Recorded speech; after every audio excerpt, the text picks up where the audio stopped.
Hello guys, on this short lecture we will prepare our environment, our IDE, in order to start and work with Visual Studio and develop our testing solution. First you need to go to this URL. I will add it as a downloadable resource to the lecture so you can refer it later or whenever you like to refer to it. We'll just go here. And as you can see, you have three options: Visual Studio Community, Visual Studio Enterprise, and Visual Studio Code. You can explore some of the features here in Community and Code. This is a very nice product, and it's also free. Same here. But what we need the Visual Studio Enterprise trial. And we just download Enterprise trial. It will give a trial for 90 days.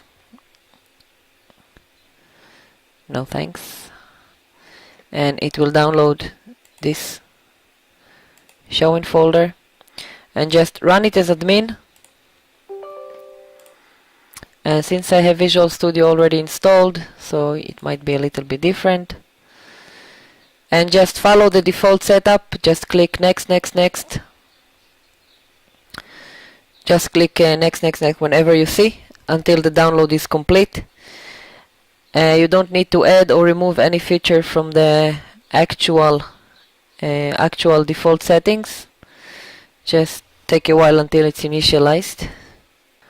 And now it wants me to close Visual Studio, so I will just close everything and say retry. Since mine is already installed, so it asked me to modify or repair. Modify is the most. You will see all the options here, which will look like pretty much the same. And you will click install and just wait until the install is over, and you will have Visual Studio installed. I will add this as a downloadable resource to the lecture, so you can follow and download Visual Studio, and we can start our course. So thank you very much for watching, guys, and good luck with the course.